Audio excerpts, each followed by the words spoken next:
I am standing in for Alexis. You might notice I look very little like Alexis, so you probably noticed the switcheroo, but she will be here shortly. So good morning. We're calling this meeting of the TRPA Transportation Committee to order. The date is Wednesday, February 28th, 2024, and it is 9:43 a.m. The first item on the agenda is a roll call to determine quorum. Maria? Ms. Bowman? Here. Mr. Bass? Here. Ms. Hayes? Here. Ms. Hill? Here. Mr. Honigman? Here. Mr. Chair, we have a quorum. Great, thank you. I'll now go over the remote and in-person meeting rules for the day. For the members of the public who are joining us remotely, to observe the meeting, go to trpa.gov. Under the calendar header, click on Governing Board Hybrid Meeting for February 28th, 2024. There you will find a link to the public webinar hosted on Zoom. To address committee members directly with your comments, raise your hand in Zoom by clicking the raise hand at the bottom of your screen at the appropriate agenda item. With your hand raised, you will be unmuted by TRPA staff and have 3 minutes to address the committee. If you've used the dial-in numbers to join us by telephone, you can dial *9 to raise your hand and be unmuted.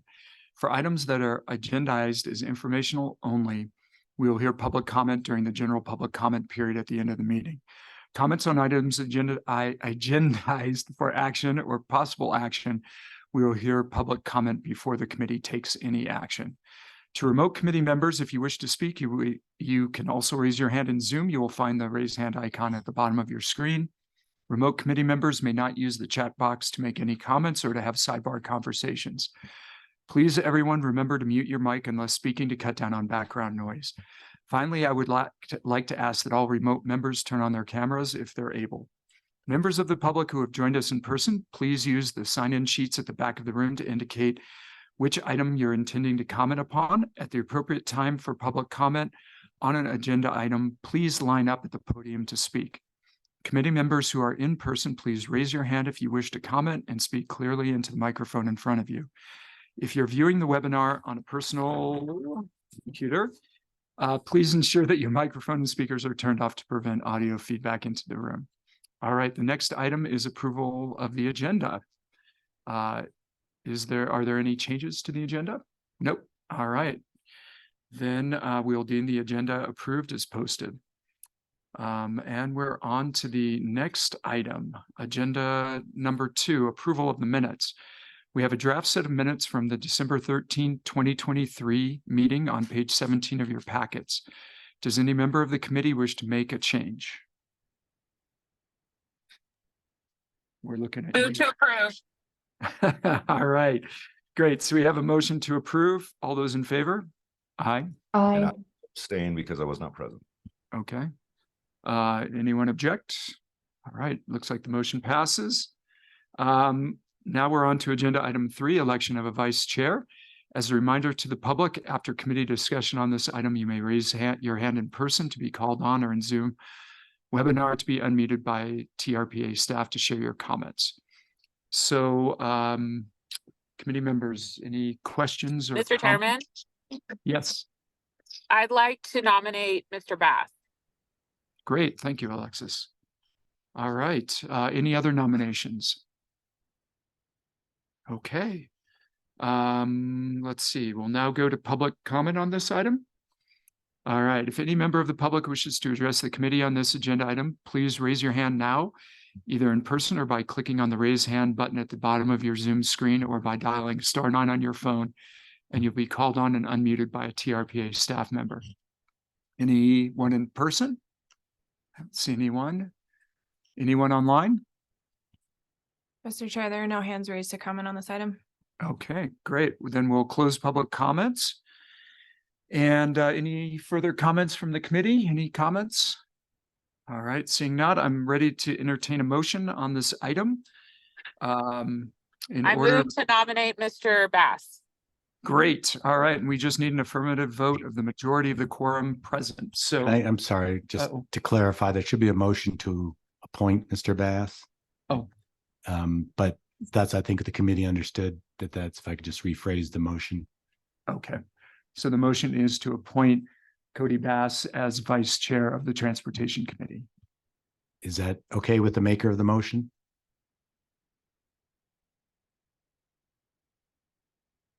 Alexis? Alexis?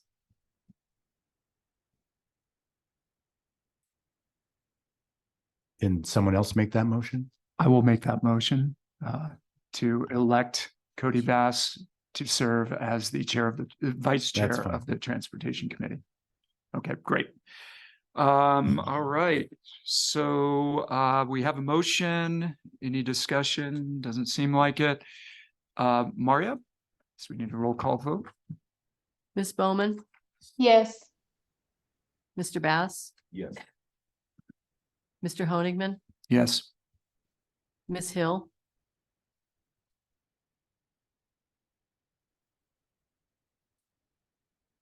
she just dropped. Okay. Mr. Chair, that motion passes. Great, thank you. All right, so we're now on to agenda item number 4, discussion and possible recommendation for endorsement of the Vision Zero strategy. Information can be found on page 59 of your packet. As a reminder to the public, since this is an informational item, we will hear comments during the final comment period. So staff is going to give us a presentation. So I'll pass it to Rachel Shaw. Thank you for coming. Thank you. Rachel Shaw, Associate Transportation Planner for the record. And I'm excited to talk to you about our Vision Zero strategy that we've been working on for the past year. We came to this committee about a year ago to first present on it and get some feedback. So we've been working on it since then with a lot of public and stakeholder input. It's a strategy focused on transportation safety and improving safety for all road users. So whether you're biking, walking, rolling, or taking transit. Following this presentation, I will be asking this committee to make a recommendation for the board to endorse the strategy with a goal of 0 fatalities and serious injuries by 2050. Next slide. So a quick overview, I'm going to start with TRPA's role in safety for some background, talk about how this aligns really well with the state and federal levels, why Tahoe is ripe for Vision Zero right now, and then a bit about the Vision Zero strategy and how we are going to get to that goal. So Vision Zero is not a new plan, but rather an update to our 2019 Lake Tahoe Region Safety Strategy.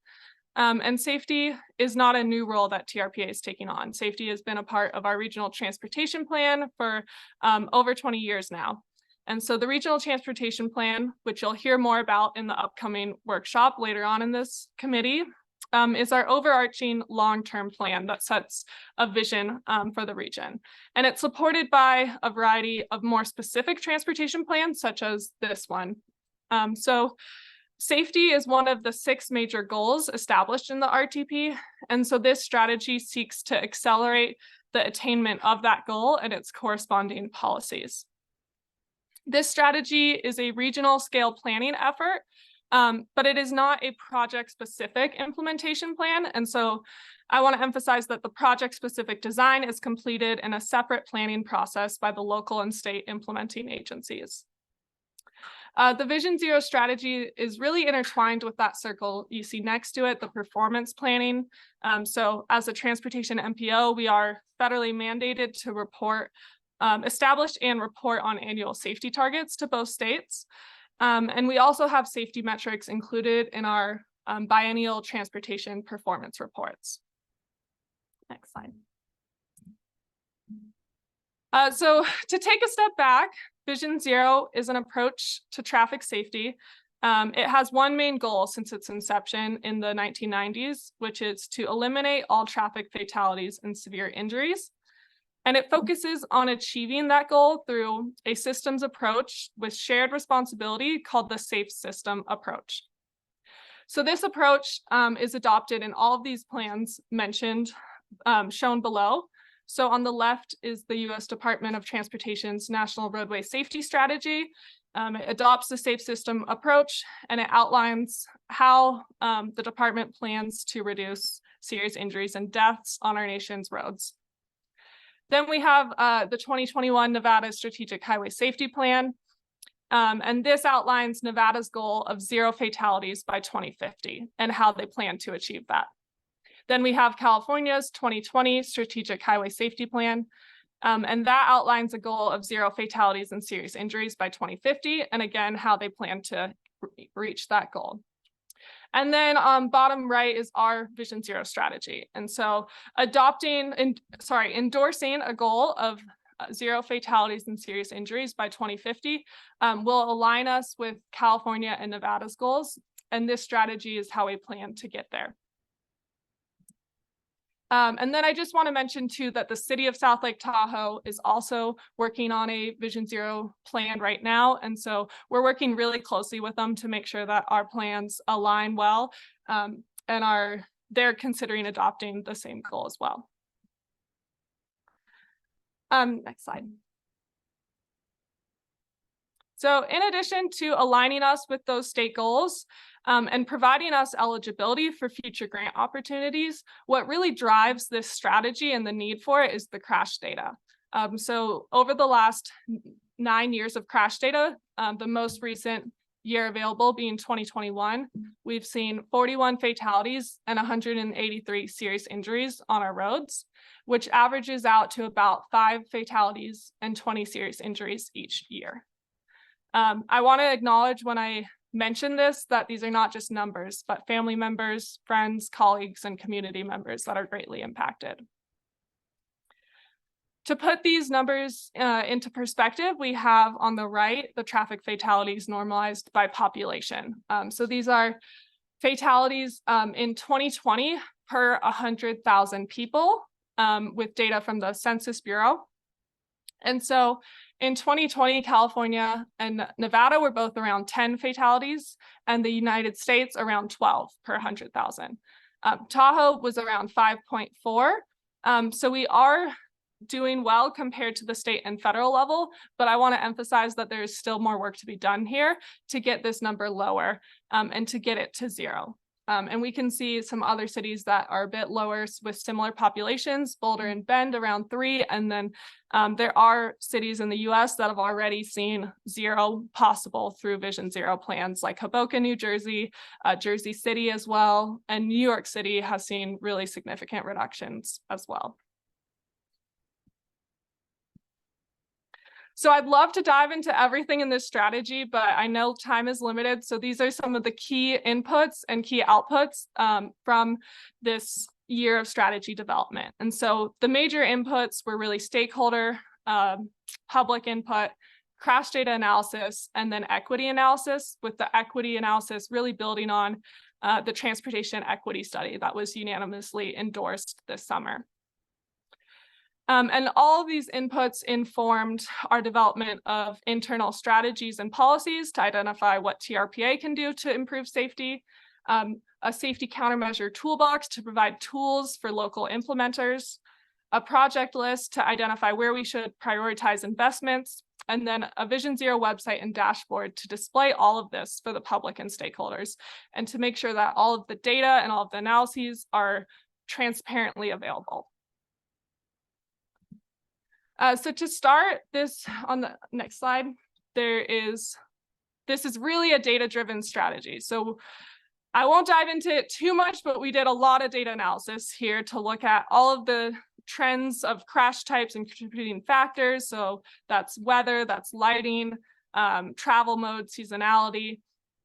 And then we put this all into this crash data dashboard that I mentioned as a tool for public and stakeholders to view crash data. So if they want to just view all the crashes that involve pedestrians, you can, and you can view it by jurisdiction or by weather. And then we also developed a high injury network. And so this is a widely used tool by transportation agencies to be able to view where the highest concentration of injuries are happening on your roads. So we did this for the entire region, and there's region scale maps in the plan and on our website, but shown here is just an example at a smaller scale of the Y intersection in the city of South Lake Tahoe. And this shows that there are, and we did it by mode. So we can see there's a bicycle high injury network segment in green, there's vehicle high injury high injury network segments in blue, and then in purple, pedestrian high injury network segments. And that helps us identify what we need to do on those streets based on what injuries we're seeing. So based on that crash data, analysis that I mentioned, we updated the countermeasure toolbox that was originally developed in 2019. And so this toolbox is a collection of 42 tools that local implementers can use when they design safety projects.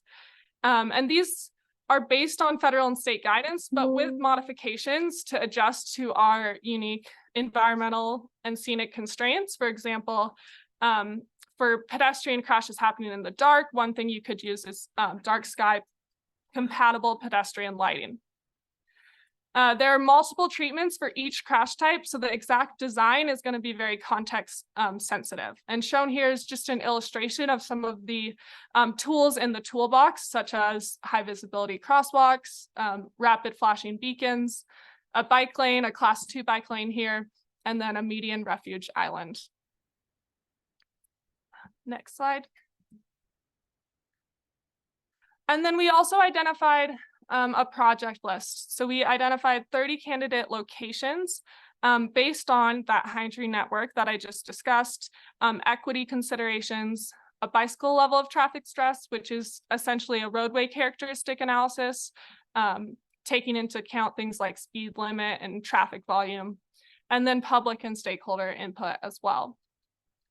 And then from this list of 30 candidate locations, we narrowed that down to 8 priority project locations.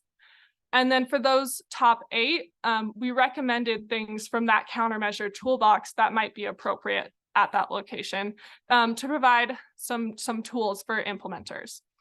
I want to emphasize that these are potential tools that could be used there, but the exact design is going to be decided by those implementing agencies.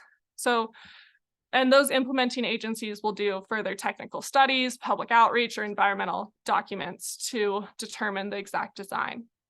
So for example, we identified a section of US 50 at Presbyterian Curve, also known as Deadman's Curve, as a priority project, as it has a high concentration of crashes. We heard from NDOT last night on various recommendations as part of their US 50 corridor management plan. And this is where that context-sensitive project design and public outreach really comes in. So NDOT considered many design options, including restriping or roadway realignment, which is in alignment with TRPA's regional transportation plan policies. NDOT was clear last night that they will not be pursuing any lane reductions along this segment, and we support them in that decision and in finding a suitable design at this location that will reduce crashes. Next slide. So to kind of break that down, like what are we actually recommending with these priority projects? I wanted to bring an example of one of those top 8 here. So this is the map that I showed previously of the high injury network of this city of South Lake Tahoe Y intersection with a segment along that from 10th Street or 13th Street to F Street. And so what we have now here is a multi-lane highway with businesses on either side, a lack of crosswalks, inconsistent bike lanes, and no lighting for pedestrians. And then at the intersection are high-speed slip lanes that allow vehicles to turn right faster, but can make it a bit more difficult for pedestrians to cross. So working with Caltrans and with the city of South Lake Tahoe, these are some of the recommendations for that segment from the toolbox, which are mid-block crossings with a pedestrian hybrid beacon, class 4 bike lanes with green paint, pedestrian scale lighting, and then an intersection reconfiguration. And this also stems from the road safety audit held by Caltrans last October. And again, this project will be discussed further with the public and will require additional technical studies. For example, if Caltrans pursues an intersection reconfiguration, they will be doing an intersection control evaluation first to analyze alternatives. So then in addition to those toolbox and project list, which are more for the implementing agencies to use as they develop projects, we also took a look at what TRPA can do as a MPO and as a planning agency to further Vision Zero. And so we identified 15 strategies for us to implement based on our roles in funding, in planning and coordination, in data and monitoring, in establishing policies, in permitting transportation projects, and then in some of our programs like education programs. For example, we are proposing some minor revisions to the existing safety policies, and those will be considered in the upcoming regional transportation plan for incorporation. Next slide. So everything I've talked about so far was really driven by stakeholder input. So I wanted to mention that we convened a technical advisory committee consisting of representatives from local jurisdictions, law enforcement, fire departments, state DOTs, and advocacy groups. And we met with this group 3 times over the course of the last year and worked with them really closely on the development of the toolbox, project list, strategies, and more. Next slide. Public participation was also key. We held pop-up tables at community events and used recommendations from the Transportation Equity Study on how we conducted outreach. We gathered more than 300 survey responses, and we had the draft open for a 14-day public comment period where we received close to 20 comments. Majority positive feedback on the strategy, with a few sections updated for clarity and some project-specific comments received. We also added another tool to the toolbox based on a public comment, which was driveway consolidation. And so public comment was really incorporated throughout the strategy. I want to also note that when we came to this board a year ago, we heard from one of the board members how important it is to receive feedback from pedestrians in our outreach. And so I want to note that our interactive comment map, we received close to 70 comments from pedestrians. So to summarize what happens next, this is meant to be a living document that continues long after endorsement. We are committed to annual crash data updates on our publicly accessible dashboard and reporting on our safety performance targets every year to both states. Every 2 years, we plan to come back to the board with a progress update, which is, again, something we heard from you the last time we came, that you wanted regular updates. We also will be incorporating this in transportation performance reports, as safety metrics are one of the explanatory metrics that we've identified for those reports. And then we plan to use existing stakeholder groups to reduce redundancy, including the Tahoe Transportation Implementation Collaborative meetings that happen on a regular basis, to make sure that Vision Zero is mentioned with stakeholders on an ongoing basis. The Transportation Performance Report also has a technical advisory committee where safety will be brought up. And then again, this is going to feed into our upcoming regional transportation plan, which you will be hearing a lot about over the course of the next year. And with that, I will just, so with that, I'm open to comments and questions on the strategy. Great, thank you so much. And I want to note to the public that we made a mistake and we will be voting on this, so we will have public comment before taking that vote. So just to let everyone know. So, all right. So any comments from committee members, either in person or virtual, on this? Only a comment. I think, learning about TRPA and kind of understanding as an MPO, sometimes it's like, hey, why are, we really are here to protect Lake Tahoe. Why are we dealing with safety? But the fact that we're the MPO and how important it is in South Lake Tahoe, we've had a lot of pedestrian deaths and things that it's very important for us to improve safety. So thank you for the work. I think it's important that that this is happening. So thank you. Thanks. Anyone else? Alexis Yes, Heather. Mr. Chairman. Great. Thank you. I also want to commend the team. I'm so impressed with this.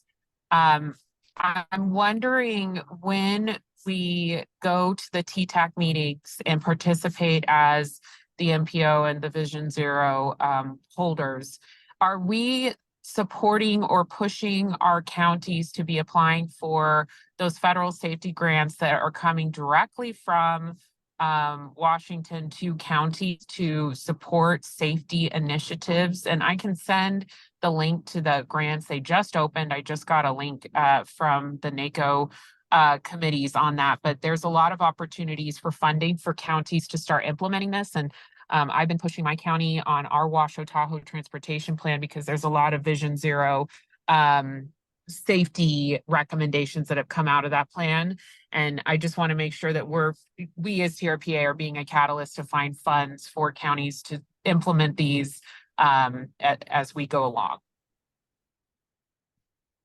Thank you. Yes, that is definitely a key part of this strategy. In one of the appendixes, we do have funding opportunities outlined to outline all of the potential state and federal grant opportunities that might be good candidates for potential safety projects. And a key part of the strategy as well is that it enables all of the local jurisdictions, so the county and the cities, to be eligible for Safe Streets and Roads for All grants. And so for that federal grant, which has $5 billion available over 5 years, you need a Vision Zero plan to be eligible. And if your MPO has a Vision Zero plan, the counties and cities can apply using ours. So this will really help with eligibility for funding. Great, thank you. And if we could just remind folks and send, I don't know if we have capacity to do that with your position, but remind folks about these opportunities and send out, to the actual staff that are doing the work, that would be really great. Yes, we will. Definitely.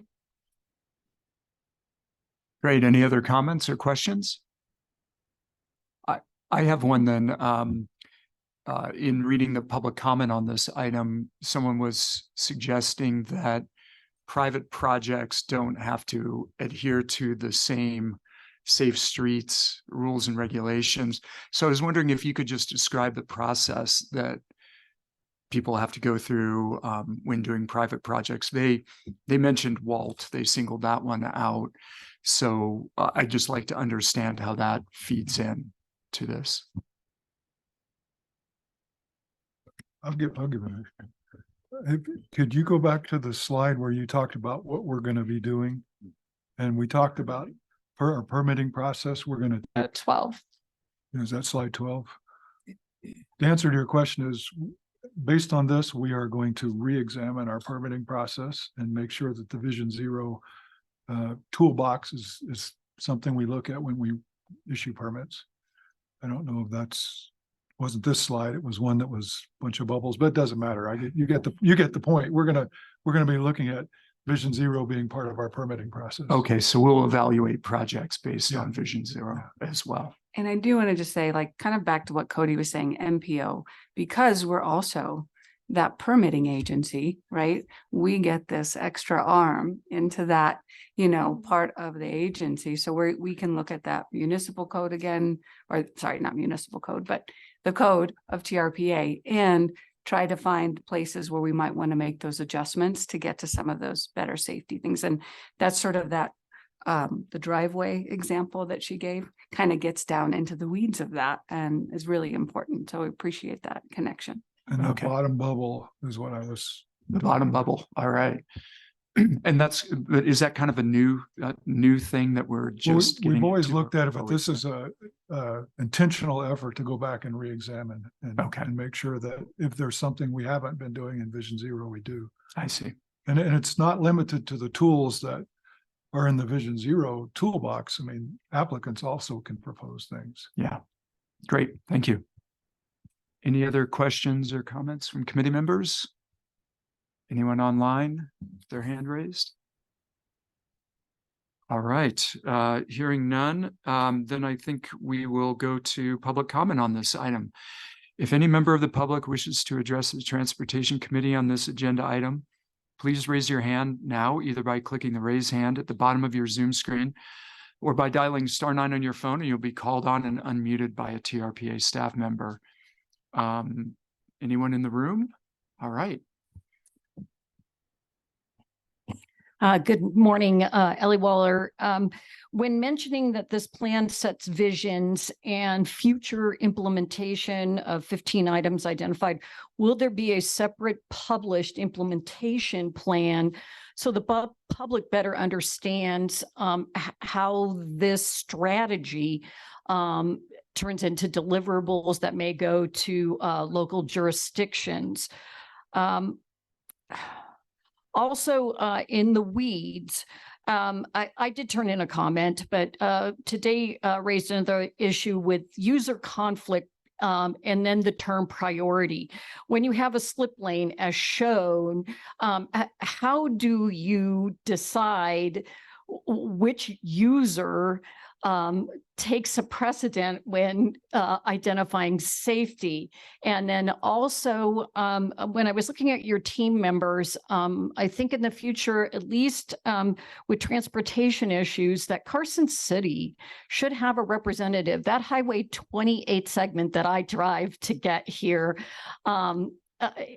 often has lots of issues that aren't reported because they're not fatalities. They may not be considered serious. And last night at the NDOT meeting on the US Corridor 50, when they're talking about reducing the width of a lane to provide safety for head-on collisions, I think any collision is a problem. And I think our statistics need to reflect not just trying to be safe for fatalities.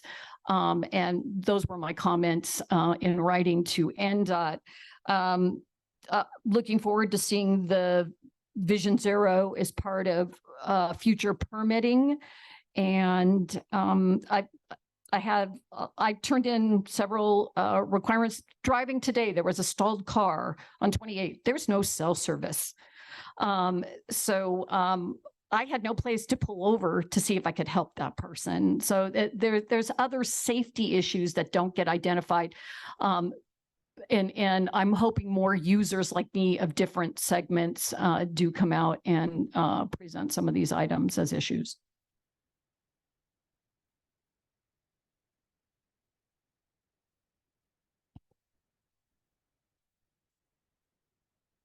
Good morning, Doug Flaherty, TahoeCleanAir.org. I guess an overall definition of Vision Zero is a multinational road traffic safety project that aims to achieve a roadway system with no fatalities or serious injuries involving road traffic. Very interesting. Gosh, really, a bike stress test. That's very important. How about a public safety wildfire evacuation stress test, folks? Use some best achievable data and technology. You guys are running behind the curve on your data and best achievable technology resources. All this stuff, we've had meetings with ex-stakeholders. We've sent out flyers for input. You're enjoying a ride here. You can push your agenda through all your small leading groups, all your opinions about what intersections are going to look like, and you can enjoy that ride for a while. But you're living in a dated process. It's a dated government organization that you guys are running here. You haven't caught up with the best available data and best achievable technology. So, having said that, I'm not against utopian ideology. I don't know of anyone who is, but this is the Tahoe Basin. And if you follow, this zero strategy of no fatalities, East Shore Alliance did a data program, and they kind of projected out what an evacuation might look like on the East Shore. They were talking about 15,000 plus people dying. Where the heck are you guys on this? Stop it. Go back, do a roadway by roadway capacity evaluation during wildfires using the best available data and the best achievable technology and stop this nonsense. It's not going to work. You think it is, but it's not. Sooner or later, there will be no funds and there will be judges' orders. And that's the only thing that you guys understand. Taking away your money or judge's gavel or leadership on the part of the TRPA, of which there is very little. Cody might be an exception. Thank you. Anyone else in the room? I'm not seeing anyone online. Madam Chair, we have 4 hands raised online. The Wonderful. first hand up is Gavin Feiger. Gavin, if you unmute, you can address the committee. Hello, good morning, committee chair and members, TRPA staff. Great presentation, Rachel. We're the Keep Tahoe Blue, League Save Tahoe, are obviously in favor of this. Our transportation system has to function well and be safe and inviting if it's going to work. And we need it to work to reach our local and regional goals around mode share, the number of people walking, biking, taking transit, VMT reduction, and so on.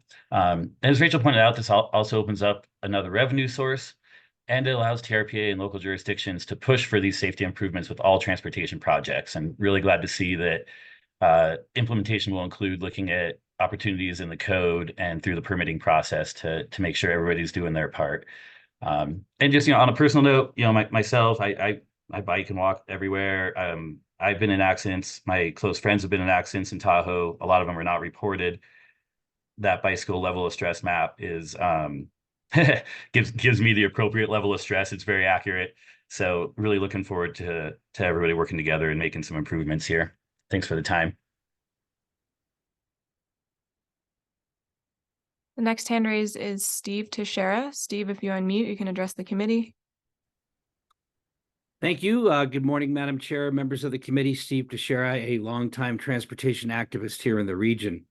This is a very solid piece of work, and in addition to the other benefits in terms of eligibility for grant funds and other opportunities by having this strategy, it's also a good leverage point for our work with Caltrans and to a great extent with NDOT as well. For example, recently in the city, Caltrans, using what we would consider to be dated thinking, proposed a speed limit increase on parts of the city on the South Shore.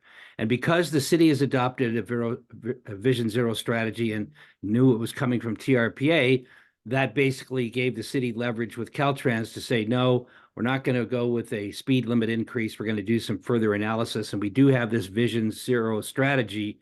And that really sent an important message to Caltrans. So there are any number of benefits to having this in place. It's timely, and certainly urge the committee this morning to pass this forward. Thank you.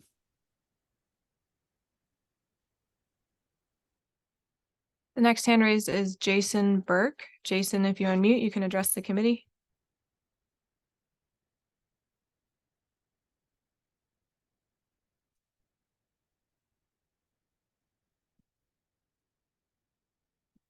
Jason, I see you unmuted, but your microphone isn't picking up.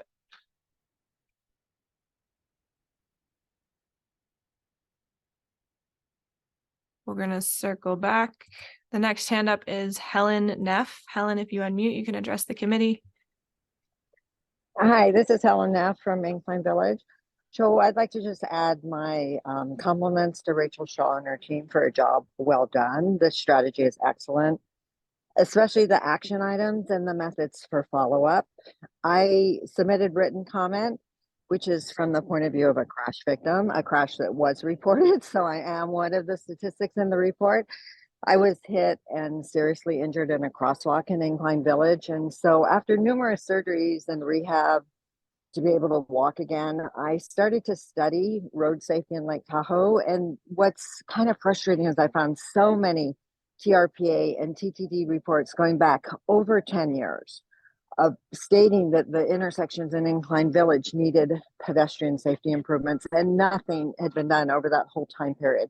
So now that this strategy is completed, please, please, please continue this good work and the strong commitment and get a commitment and ongoing direction from the governing board, this transportation committee, executive staff, everyone down the line to prioritize safety, human life, and health, along with protecting our lake. And please, the leadership must actively promote Vision Zero principles and allocate the resources for its implementation. The Appendix A is so important with the toolbox. There is one method in there, leading pedestrian intervals, that have been recommended in other reports, never implemented. And if the intersection where I was hit, which by the way is right where the TTD is proposing the mobility hub in Incline Village, if leading pedestrian intervals were there, I would not have been hit. And I was happy to hear I was listening to the discussion. It sounds like you're going to implement Vision Zero into the permitting process. The way the report reads, I read it to be only for transportation projects.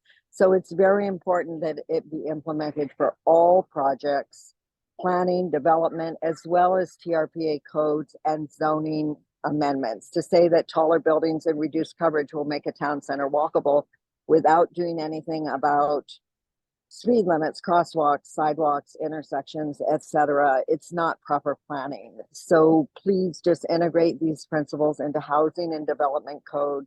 You can create a safer, more sustainable, inclusive transportation systems and truly walkable town centers that prioritize the well-being of all residents. Don't make this strategy one more glossy report that is approved with fanfare and then simply filed away. I think Rachel talked upon any of the crashes or fatalities. Could be anyone that you personally know, and it could be you. I never, ever thought I would be hit by an SUV crossing the crosswalk in Incline Village. So hope it never happens to any of you. Thank you. Thank you. And we'll circle back to Jason Burke. Jason, please unmute to address the committee. Is it working this time? Yes, it is. Excellent. My name is Jason Burke. I'm the Complete Streets Program Manager for the City of South Lake Tahoe.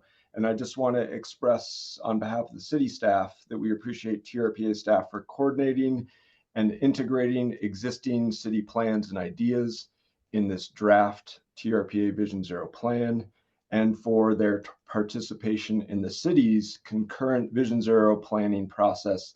As at the city level, we look to create our own local site-specific complementary Vision Zero plan for this regional document. As previously mentioned, this draft TRPA Vision Zero plan is a required document that will enable all local jurisdictions within the basin to be eligible for the upcoming rounds of Safe Streets for All federal grant funding opportunities. And hopefully we can all work together to move these important projects forward. And so I want to express appreciation for Rachel and everyone for their work in this process. Thank you.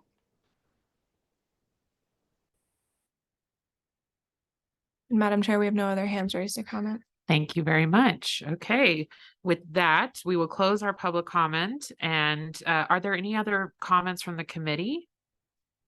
Mr. Bass? Yeah, I just, I came to mind. I'm curious, and anywhere is it being contemplated pedestrian overpasses? I'm thinking, state line by the casinos as well as by the gondola. And I'm just curious if that's been considered.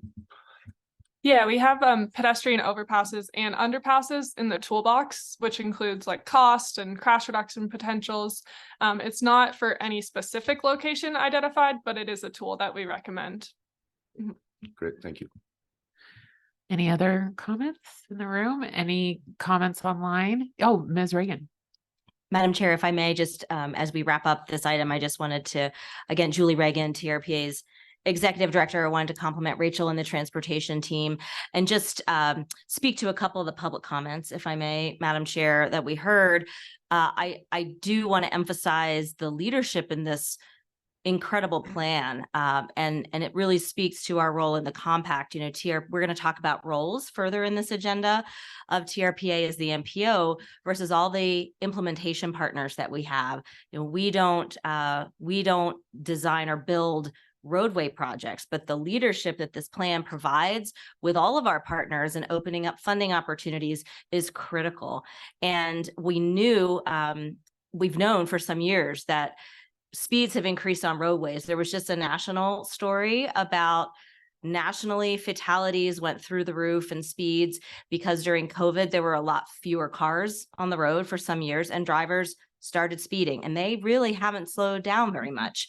And speed is a major factor in fatalities and injuries. And so this plan, I think, looks at that reality on the ground and tries to have engineering solutions that our partners we can work collaboratively with, and even taking it down further to the project level to make these improvements that could go a long way, because our compact connects land use and transportation, and what a unique opportunity that we have. So, and, you know, to some of the other comments that we heard, transportation has long been inadequate. We know this in Tahoe. We have a world-class resort with unparalleled natural resources, but in some aspects, our transportation system is a third world system.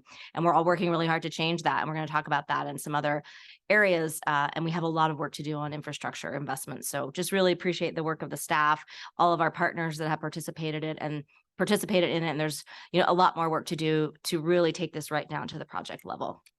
Absolutely. This is very exciting. And I know Ms. Neff, who spoke during public comment, has been an advocate for TRPA to adopt these policies.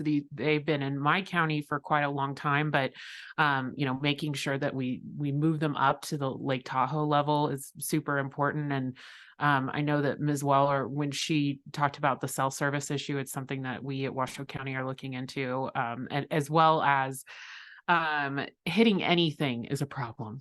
Hitting a tree, hitting a mailbox, I was listening to a transportation podcast and they were talking about Vision Zero is a great start, but we should really be accounting for anything that any of our vehicles hit, because that shows that we're not paying attention and we're driving too fast. So big issues as a society that we're dealing with, but it's exciting that we're doing it at the Tahoe level for sure.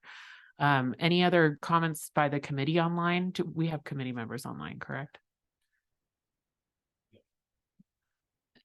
Just speak up if you have them. I'm not on my computer to see if your hands are up.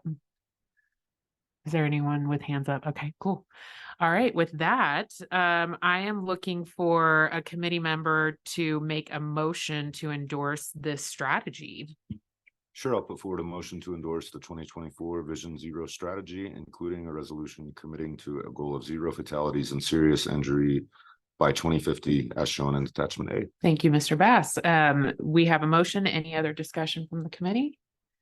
I'm not seeing or hearing any, and I'll pass it over to Mara for a roll call vote. Ms. Bowman, Yes. Mr. Bass, Yes. Mr. Honigman, Yes. Ms. Hill, Yes. Madam Chair, that motion passes. Thank you very much. Exciting news. So we will now be moving on to discussion and possible recommendation for adoption of the 2023 Federal Transportation Improvement Program Amendment number 7.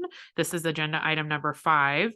And it can be found on page 81 of your packet. And I'll pass it over to Ms. Weber to present.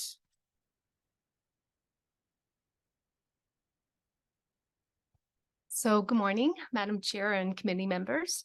Judy Weber, TRPA Transportation Planner, just for the record. And again, presenting on the 2023 Federal Transportation Improvement Program, Amendment 7, and requesting recommendation of approval. Next slide, please. So this is the first time presenting an FTIP amendment to the Transportation Committee. So I just wanted to give you a little history on where it's been. So in the past, FTIP items were reviewed by operations for many years. Then they moved to the EIPTO committee, and now they've landed here. So with that, a few of you, but not all, may have prior knowledge of the document. So I'll start with an overview just to get you reacquainted or acquainted with it. So the Federal Transportation Improvement Program, known as the FTIP, is the short-term financial programming document that implements projects in the long-term regional transportation plan. It is a financially constrained 4-year programming document that tracks federal and state funding. The 2023 FTIP covers 4 federal fiscal years. That's 2023 through 2026. The document is required to be updated every 2 years by federal regulations. And next month, we are actually beginning the development of the 2025 FTIP.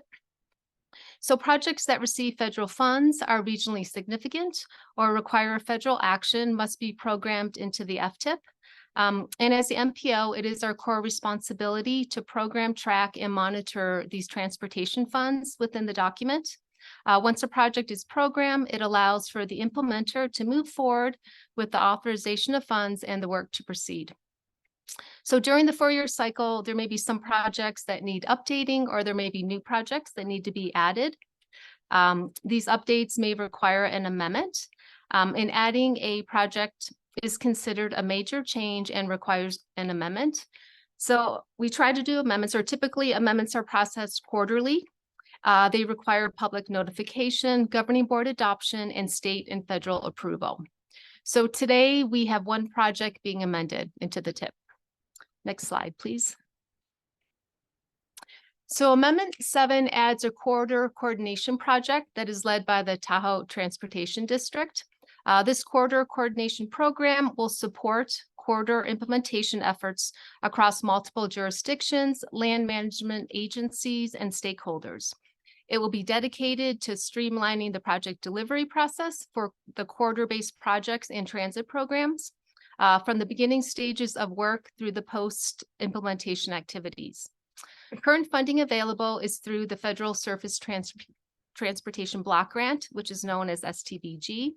And it will go towards supporting the implementation of the SR 28 corridor, or central corridor, for the first 3 years. Additional future funds will support corridor coordination for other corridors like SR 89 or US 50. Next slide, please. So as I mentioned earlier, an FTIP amendment does require public notification.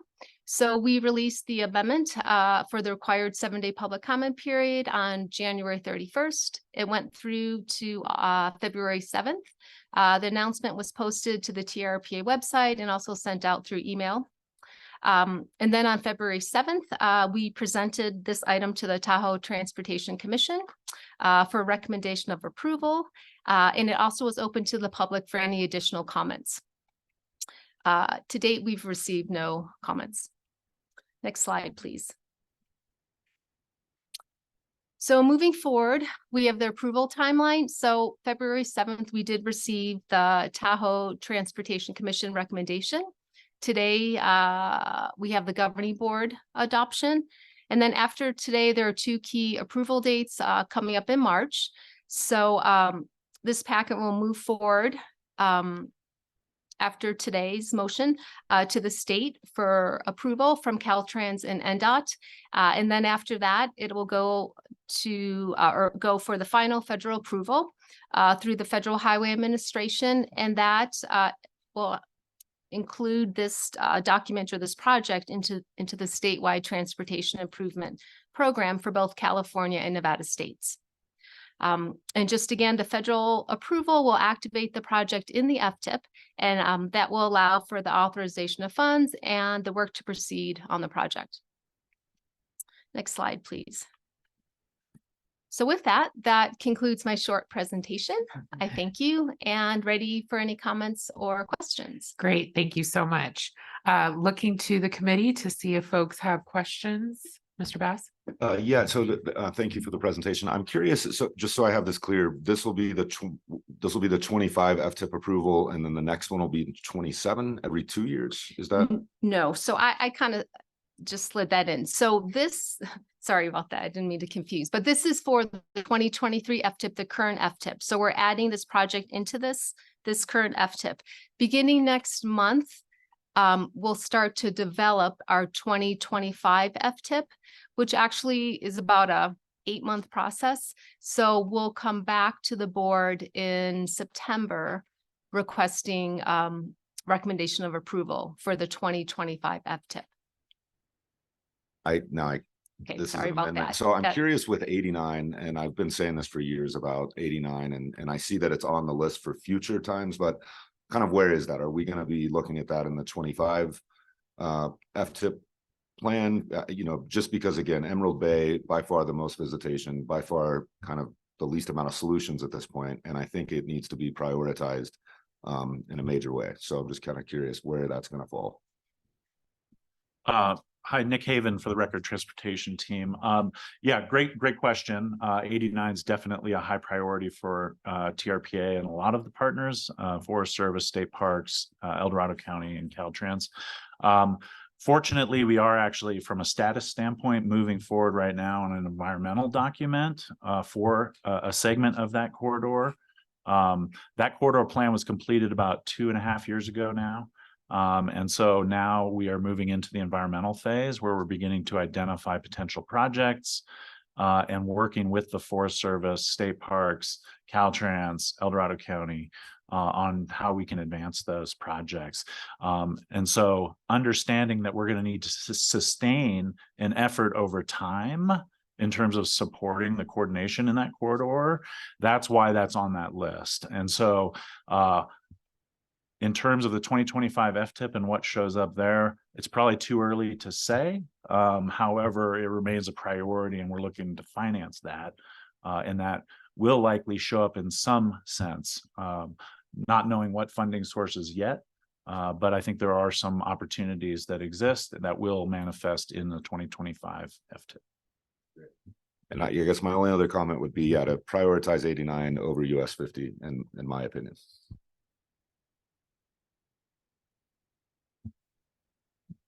Okay, any other committee members' comments? Any committee members online? Speak up if you'd like to speak. Not seeing any. Okay. We will now go to public comment on this item. If any member of the public wishes to address the Transportation Committee on this agenda item, please raise your hand now by clicking the raise hand button at the bottom of your Zoom screen or dialing *9 on your phone, and you'll be called on and unmuted by a TRPA staff member. Anyone in the room? Ms. Waller. Good morning. On the amendment being proposed for the corridors, was there a specific funding request, and how is that to be executed? And just putting meeting notices, this is kind of a global thing that I should say at closing public comment, but it's related today. I look at the TRPA website. Most people don't. I think the local jurisdictions as well should be announcing these meetings. I don't know. I know Placer does a pretty good job of listing in some of their documentation other meetings, but for public participation, like the public participation plan that was announced yesterday on the front page of the TRPA, I don't know how many people are going to know that is even related to transportation. So again, just the titles even that are put out, what does that public participation plan mean, unless you read what that's about? So just helping the public out.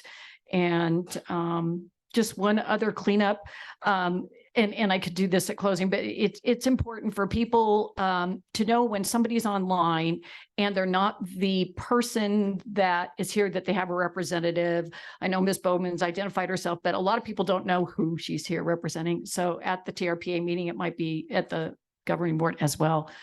Just public participation, knowing the players is just as important. Thank you. Thank you.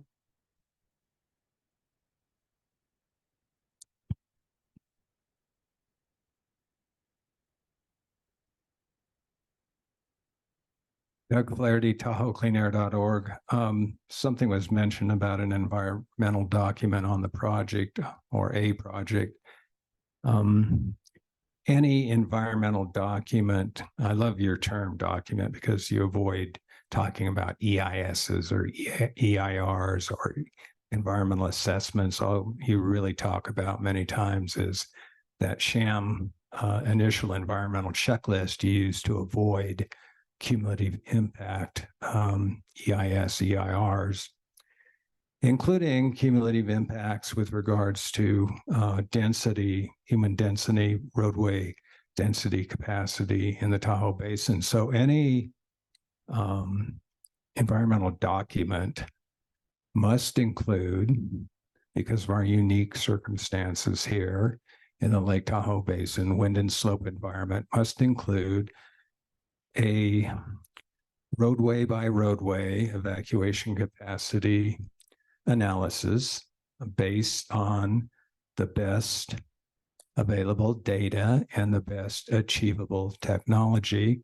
And I saw our wonderful fire folks and law enforcement come in.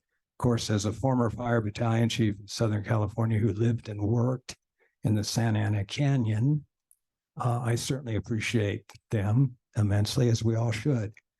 And they're underway, with a process to enhance their coordination, which is very, very important.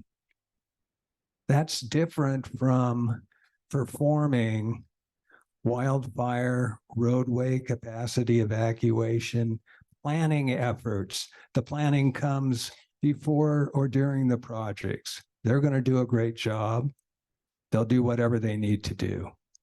But we don't want to confuse the commitment and the ability of which they will use overwhelming resources to do the best job they can. You don't want to confuse that with comprehensive evacuation capacity, roadway capacity, utilizing the best, most available data and best achievable technology. And to do so skews the argument. That's how you guys are escaping having to deal with that, to make such a roadway by roadway evacuation capacity assessment. Thank you. Thank you. And I'd just like to remind the public that, when we're addressing specific items, like the Federal Transportation Improvement Program Amendment number 7, that they directly address that issue. Anyone else? I did. Thank you. Thank you, sir. Anyone else in the public? Anyone online? Madam Chair, there's one hand raised online so far. Steve Teixeira, please unmute to address the committee.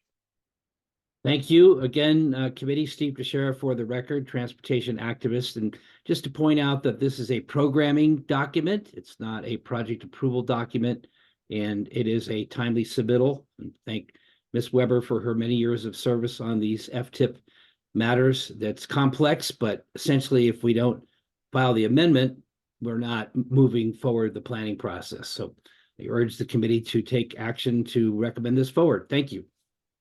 Thank you. Madam Chair, there are no other hands raised to comment. Okay. With that, we will, any further comments from the committee in the room? Online, any comments? Speak up if you do. If not, I will entertain a motion on this item to recommend adoption of the resolution. So moved, or do I need to spell it out? Looking to, well, our John's not attorneys- here. Yeah, there you So I'll go. propose a motion to recommend the TMPO Governing Board adopt attachment A, resolution 24 approving amendment number 7 to the 2023 Federal Transportation Improvement Program. Thank you. We have a motion. Any other discussion from the committee? Seeing and hearing none. May I please have a roll call vote? Ms. Bowman, Yes.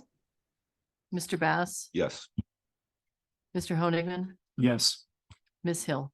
Yes. Madam Chair, the motion passes. Thank you so much. We are now on to agenda item number 6, the Transportation Committee Strategy Session, the session that I've been really looking forward to us having as a committee. This is on page 235 of your packet. I'm so excited that this committee was created with TRPA, because we were shoehorning this in our environmental committee, and this issue is so big, and we realize that we have a big role as the MPO. So I am also the chair of the TTD, and we had a really great strategy session last month where we were able to talk through where we need to go to find the funding for these big projects that we want to implement to make it safer on our roadways, ensure that people are using more public transit, and ensuring people are able to get out of their cars and walk and bike and do their multimodal uses in Lake Tahoe, and that Lake Tahoe has access for both residents and our communities outside of the basin. So it was a really exciting session and what we came out of it. And I think that we will hear from staff on this, and they keep on focusing me because I really want to ensure that we have these big discussions. And I keep on saying, well, we already have the projects. We already know where we are with transit, but we really need to decide who is going to be in charge of what and what are they going to do and what projects are we going to prioritize. And I was reminded of that at the TTD, and Mr. Bass really helped keep me on track to remind me that we have priority projects. And we may disagree about each one of our jurisdictions and where those priorities are. So I think this discussion is very timely and exciting that we're having it.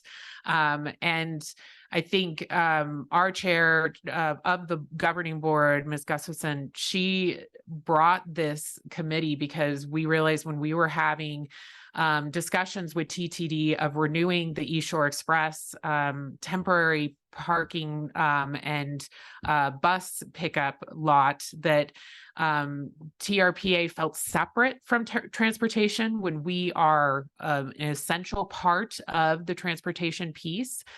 So I think that it's really exciting that we're able to have these discussions, bring these to the board, and show the community how committed we are on this. We can't go and ask for state funds or local funds or federal funds unless we're all unified and speaking with one voice. And so I'm really excited to have this strategy session, and I'm going to pass it now to Director Reagan to just tee up the item for us. Great. Thank you, Madam Chair. Julie Reagan, TRPA's Executive Director, for the record. And following my brief introduction, we'll pass this off to our incredible team, Michelle Glickert, Nick Haven. And I too want to share your enthusiasm to have this discussion. I was pleased to participate in the TTD strategic planning session. I want to acknowledge Carl Hasty, the district manager of the Tahoe Transportation District, is here, as are many of our partners. And I think the message I wanted to kick off for us and for us to keep in mind as we have this discussion comes back to our role. And Vice Chair Bass brought it up. I would say, a decade ago, people might have scratched their heads to say, why is TRPA talking about roadway safety? Because you really have to scale up that what happens on land affects the water, and the compact gives us this responsibility and a mandate, quite honestly, the mandate to reduce dependency on the private automobile. And we've been an MPO now for coming up on 25 years, as Nick Haven will talk about. But it really gives us this mandate to achieve our environmental standards, our thresholds, have a regional plan that achieves these environmental standards. But we don't do these projects. So we are attached at the hip to our partners. And that would be TTD, it would be Placer County running transit on the North Shore, it would be Caltrans, NDOT, all the local jurisdictions, on and on. And that is how we achieve our goals. So the absolute mandate is about partnership and collaboration, but maintaining this leadership role, and funding is a big part of it. And I also appreciate Vice Chair Bass's question about funding and how we can leverage our leadership with these planning documents to help locals and other partners get funding. Very similar to how the Forest Health 10-year fuels reduction strategy worked in the basin. Many years ago, one of my first projects coming to TRPA was helping secure a grant from the Bureau of Reclamation at the time to write our first community wildfire protection plans in the basin, and to work with our local fire districts and all of our incredible partners on the then to become the Tahoe Fire and Fuels team to bring federal dollars to help us organize, because without those dollars and without those planning documents, we're left out for important federal and state funding opportunities. And then that, of course, evolved into this incredible partnership, and we, continue to support that as well. So I'm looking at this transportation work as another opportunity for us to be leaders as MPO, but to do that in lockstep with our partners. And then also I wanted to get this committee pretty excited about your policy role as we update the regional transportation plan. That's going to be one of the biggest things this agency does over the next year. And this committee will very much be valuable and essential to vet policies, the Vision Zero. We're going to talk about active transportation, like pedestrian and bikeable Tahoe. And those policies and concepts will be vetted through this committee. And then we'll walk that all the way through into the governing board over the course of this year and into next year. So that's a big piece of work. But we're geared up and ready to go. And I will turn this over to Michelle and Nick. Great. Thank you, Julie. And thank you, Chair Hill.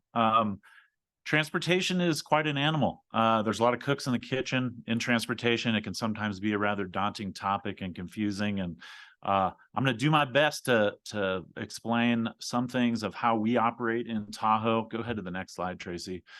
So just really quickly, I know there's a lot of folks here for the governing board meeting, so we'll try and be brief. This is not going to be the last conversation, just kind of on nuts and bolts things. We want to make sure the committee has a good foundation of, you know, how we operate as an MPO, and then also obviously have action items and specifics in terms of, you know, supporting implementation and funding pursuits. So really quickly, we're gonna, I have a diagram that I want to just run through that hopefully helps with explaining roles and responsibilities.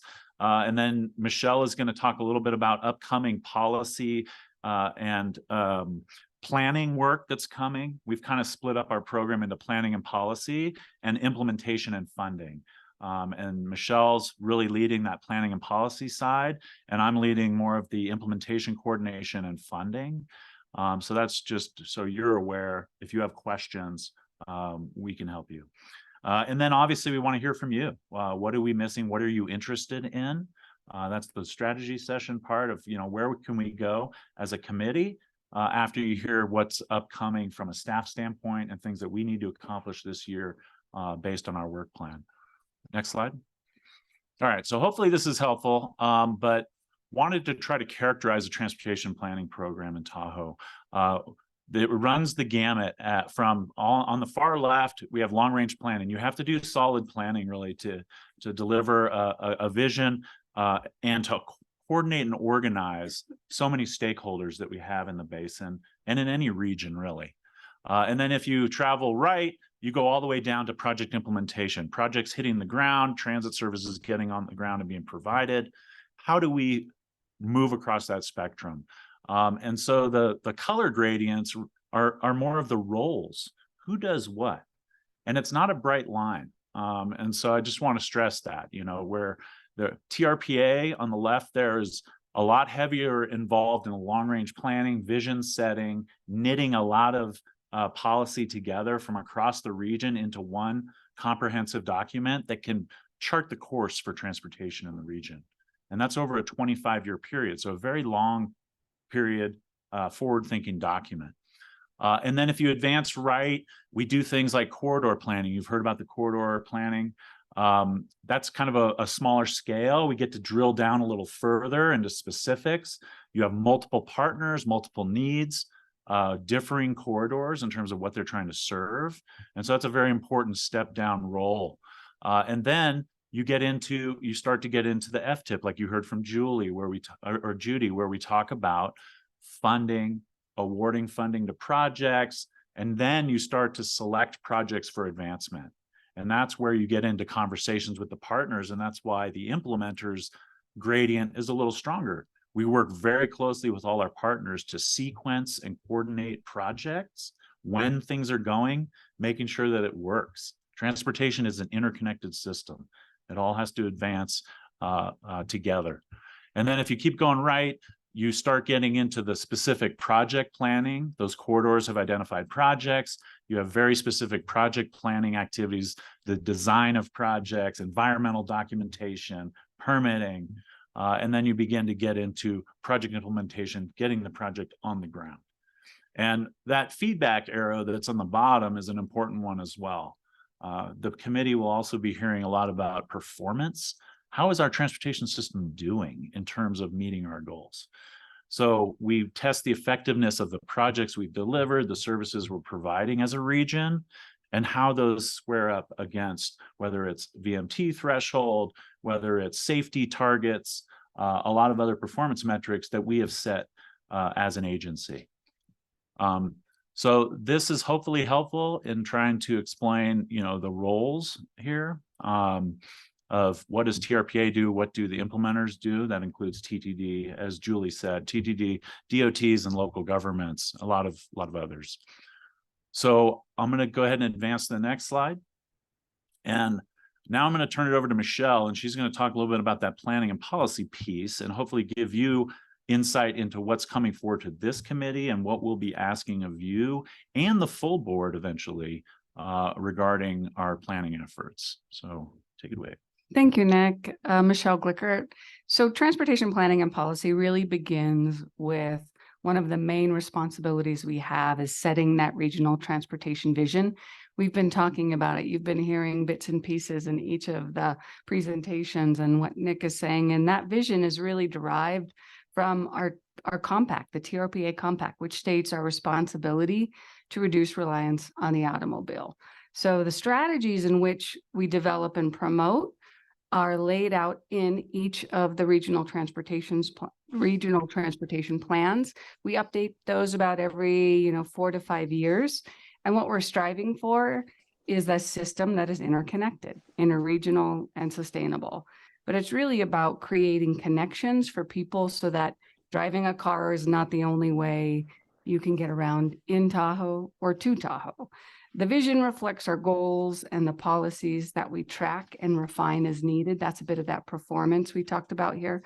The regional planning process itself for the RTP also includes a proposal of projects to help us achieve that vision and those goals. So achievement of the vision, however, relies on our partners all around the lake that implement and maintain our transportation system, our projects, and even programs that we have. We work closely with them to ensure their own planning processes adhere to this regional vision and our goals. So this committee will be that steering committee. Julie's getting you fired up. You'll be providing that guidance and regular check-ins. We'll be coming to you often. And really, we'll be setting that schedule out in April. And I'll talk a little bit about that in a minute. So next slide, please.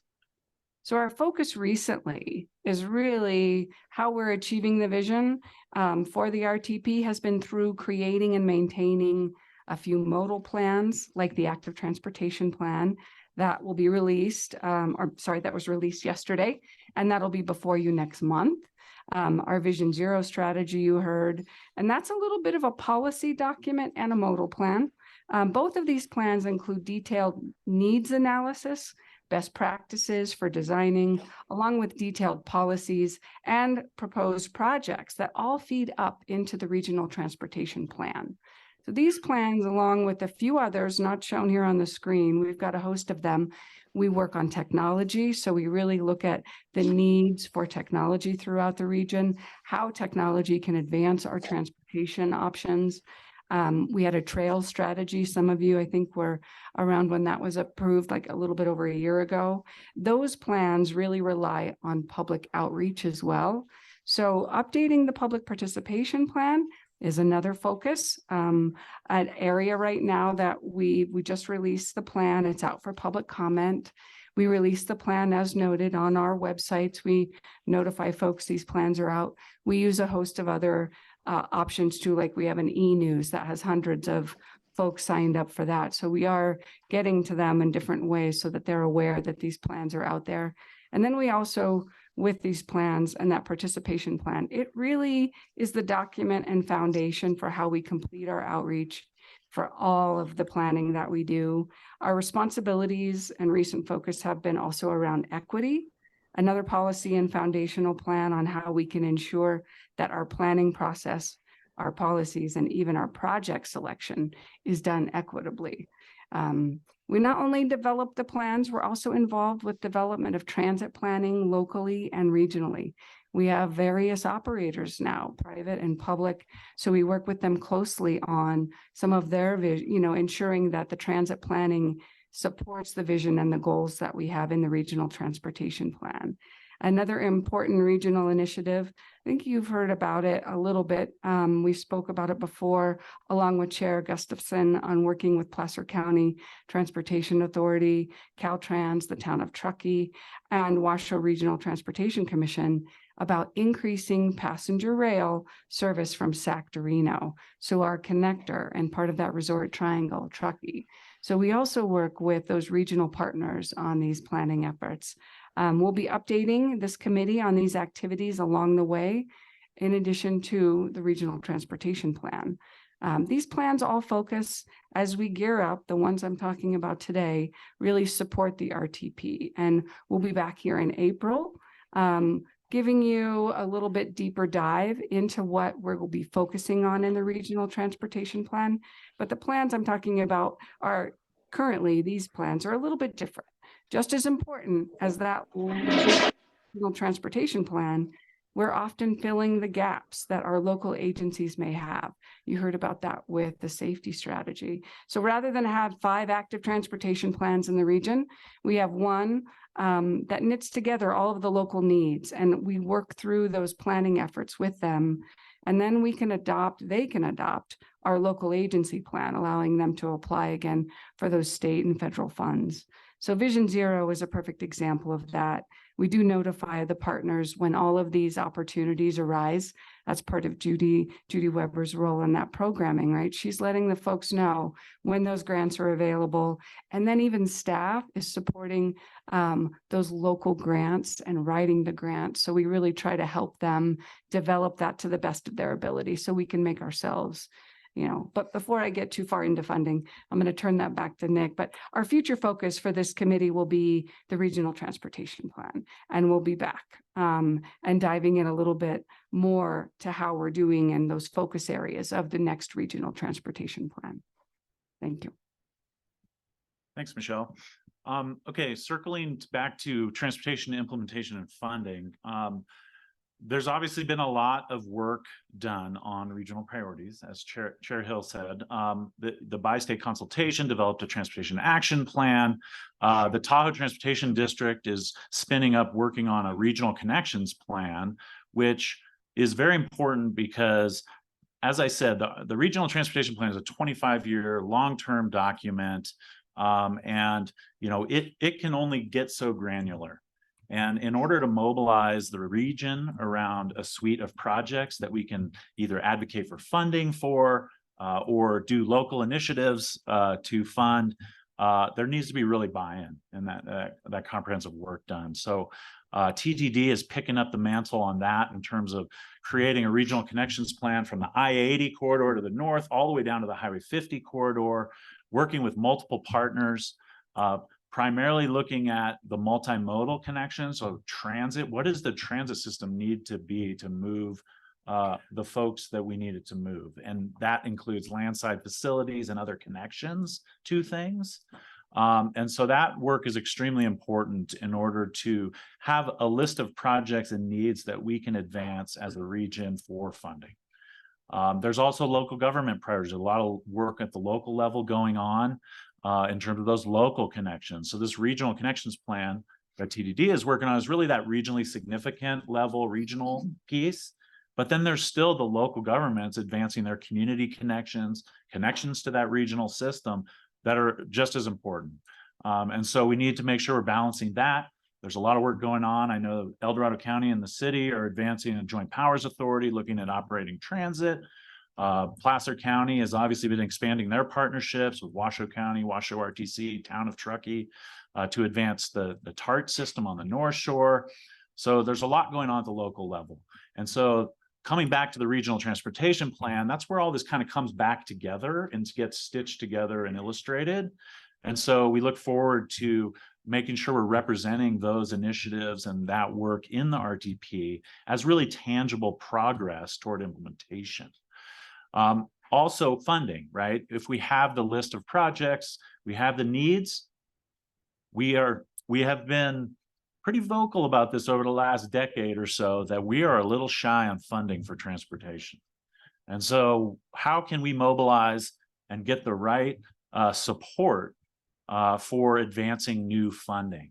And so the regional transportation plan is a key document to actually spell out what that financial need is on a more global scale. And so we still need to use that information to advance the pursuit of new revenue. And that's new revenue either in the terms of all local government initiatives that have been going on. There's, again, a lot going on in the funding space in terms of local government. And I think the 777 strategy and the bi-state consultation and just the needs have really driven a pursuit for funding that I think we haven't seen in the basin since I've been here, and I've been here for 25 years, so a long time. So it's a shared approach, shared funding strategy for transportation. Transportation does not happen in silos, as I've stated multiple times. And so we have a federal strategy as well, looking at pursuing additional federal funding. We have state strategy going on in both states in terms of legislation and looking at how can the states allocate additional dollars to support their commitment to Lake Tahoe. So we're going to be advancing that, and the committee will be seeing much more specific items on funding. We're looking forward to inviting some of our partners to actually come present to this committee. And so I think it's going to be important. We look forward to some joint work with the Tahoe Transportation District Board as well, in terms of how can we advance in lockstep together and support each other. And so all of this also has a tracking element. We want to make sure you're aware of projects that are advancing. We need to celebrate our successes. This last fiscal year, for instance, $100 million went out in terms of projects. That's pretty good. That's excellent for Tahoe. And so we need to make sure that everyone is aware, the public, the board, of what is going out the door in terms of project and advancing implementation. And so we'll be doing that as well, providing partner updates in terms of exciting projects that are coming up, and make sure that the board is moving along together. So with that, I know we're a little short on time. I'll go ahead and wrap it up. But what I would like to do is open it up to the committee and hear from you. Like, what are you interested in? What are we missing? What should we be focusing on? Thank you for that. And I think you did a really good job of laying out the job of this committee. And it's a big job, but I feel like we have never been closer. And there's a reason that we haven't, quote unquote, figured out transportation in Tahoe. It's because it's really hard and there's a lot of players. And everyone needs to feel whole if we're going to go out and ask for comprehensive funding from all federal, state, and local, and all be singing the same song. So I'm really excited to work on that music with this group. So looking to the board to see if folks have comments. Yes, go ahead. Yeah, thanks for that. And you know, I kind of have, it's taken a long time to understand a lot of that, because I've had this project that is one of many, but the idea that we would put a gondola in South Lake Tahoe with 5 stops along Highway 50 to essentially eliminate the fixed route along Highway 50. And got interest when I met with Caltrans, but their first thing was, hey, it has to be in an RTP for us to even consider it, you know, go to the MPO. And so I've started to understand that, and I've talked with Ms. Reagan, and it's like, well, the city needs to do a feasibility study. And I get that. And then I'm reading through the compact the other day, just because I joined the board, and I find that the compact shall give consideration to the utilization of a light rail mass transit system in the South Shore area. And that is a gondola, light rail mass transit gondola. So as I found that, it seems like this is already in the policy for us to be considering. And so how do we advance those kind of things, especially if it's in the policy, and to bring it forward? Because I get that's a large project, but I do think Caltrans would take, you know, major interest if we're able to put it into the RTP. And if you think about the benefits of carbon reduction, all of our goals environmentally, it would deliver such a great thing. And it's the most densely traffic congested area in the basin. So I'm just curious how to advance that moving forward. Yeah, I can jump in on that. Julie, you can add. So I think the guidance on the feasibility study is important, because I think in order for projects to really show up in the RTP project list, which is what Caltrans is looking for, there needs to be some level of project development to it, like feasibility studies, cost estimates. So there's a little bit of work to do, I think, there. However, I think we have in previous RTPs really supported innovation, technology, and the use of technology in terms of moving people.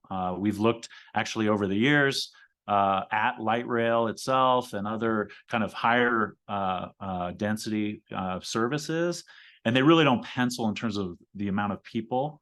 But I think looking at a gondola and looking at like capacity and feasibility and some initial things can help get it in there. We can always speak to that in terms of the narrative.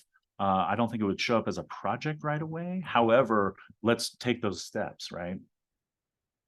Thanks. I guess when I saw that in the compact, I thought, wow, okay, well, there it is in the policy. So that should hopefully maybe move the feasibility part forward. And then my second comment would be to the rail stuff. I think it's great to see the 80 corridor being in our plans. But again, South Shore being the most visited place, we have the most density for tourism accommodations. And I think in our 25-year plan, rail has got to be considered in the Northern Nevada corridor that eventually would come up and over Spooner Summit, which historically has happened. And with high-speed rail technology, we would be able to see, passengers from San Francisco into the South Shore Basin in a 3.5-hour time period, which is about the same as a car.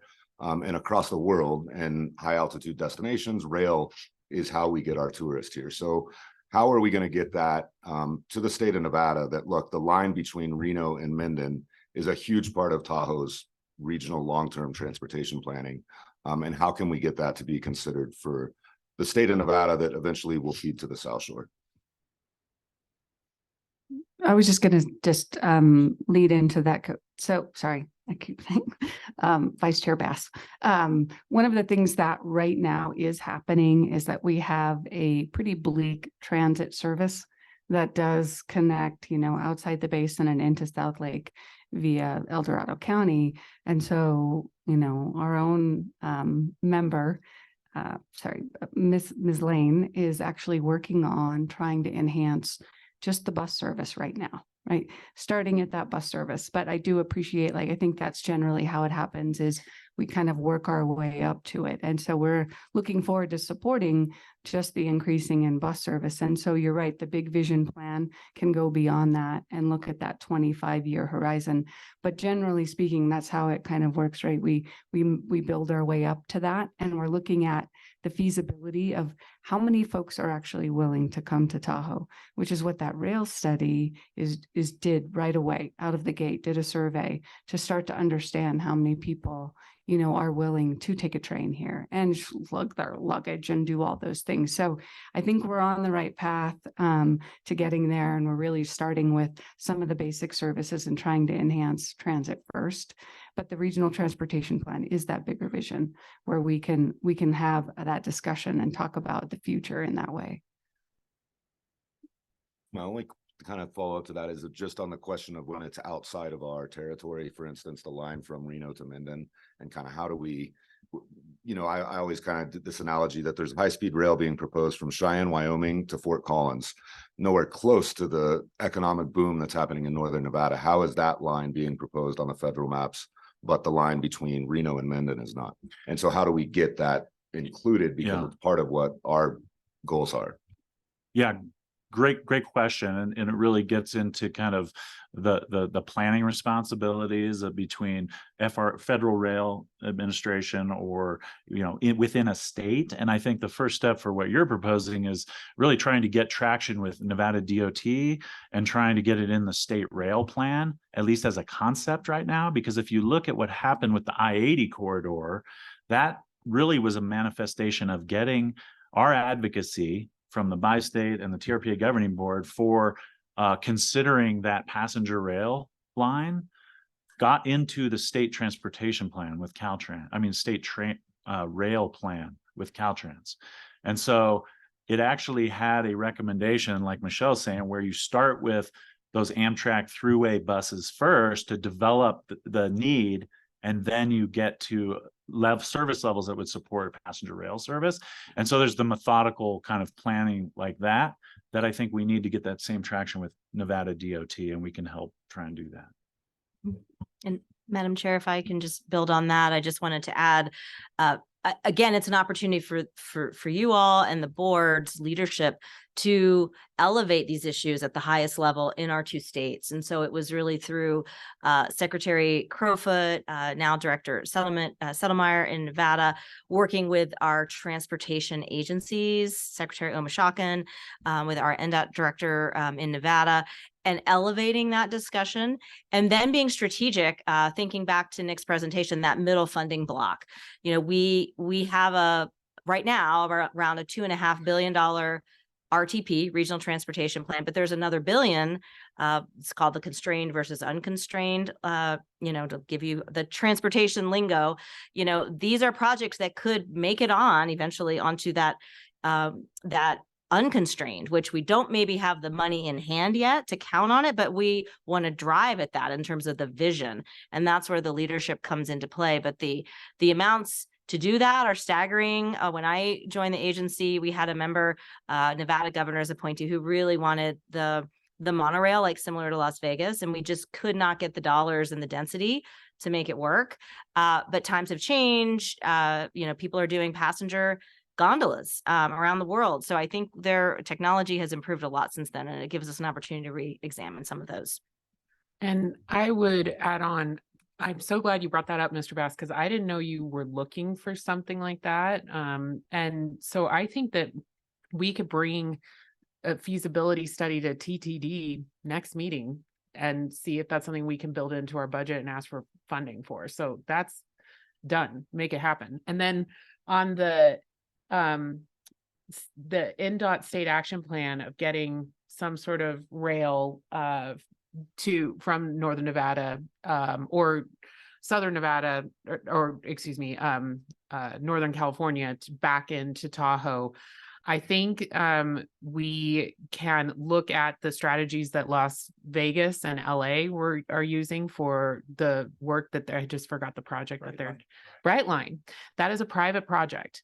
And I think we also need to think in Tahoe about who are our private partners that could come in and help with some of these things, because that is a company who's going to make money off of that project. And so thinking about leveraging that as well as part of the strategy, I think that is super important. So, but I'm happy to chat with the NDOT director with you to see where that's at, if it's even on, you know, her radar. And she sits on the RTC board with me, so I can bring that up and let you know where that's at. Do you have anything? Yeah. Yeah, we spoke about this a little bit before, two things, but really interested in us trying to figure out that local funding to replace the failed basin entry fee, something that will incentivize use of transit buses, things like that, and disincentivize the use of a private automobile and get people into the basin, hopefully without a car. So really looking at what we could do and using that as a new basis of funding to get some of those unconstrained projects onto our list as well. Let's go big. And then the other thing is in response to Doug's comments and the comments that we get from a lot of the locals on evacuation planning and emergency planning. I don't know the division of labor between us and the fire safety professionals and the other agencies. So I would like to understand what our role is in that and what we can do to move that along as well. So, Madam Chair, if I may, Julie Reagan, TRPA's Executive Director. Thank you for the question. Member Hennigman, we should be really clear because we do get a lot of questions about this, and they are legitimate questions. We've gone through 2 significant fires on the South Shore, Angora wildfire, Caldor fire, been fires on the North Shore just outside the basin, most recently Mosquito fire in Placer County. You know, we live in the wildland urban interface, and we had to do a mandatory evacuation for the first time where we evacuated the entirety of the South Shore. I mean, that had never happened in the history of the basin. And we know in the era of mega fires, there is a growing risk of wildfire. But law enforcement First and foremost, and the emergency first responders and the fire service are responsible for evacuations in an event. There's an incident team. It's often joint unified command.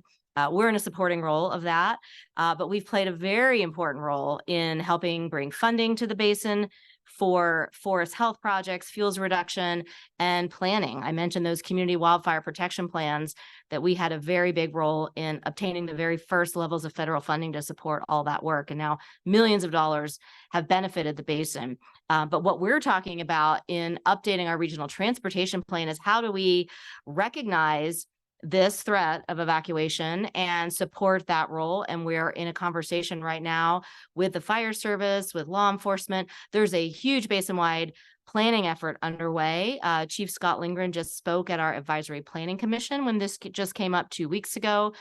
We had several representatives in front of the board a couple of months ago, and we're going to continue to work with that group to support and fold that in as necessary. So I just wanted to be clear that the law enforcement professionals and first responders and the fire service are in charge, but we support and we look at it in terms of projects that come through and make sure that the fire service has approved those projects as well. Any other committee member comments? Yes, Chair, Mr. I Hester. just want to add a little bit to Director Reagan's comments on evacuation planning.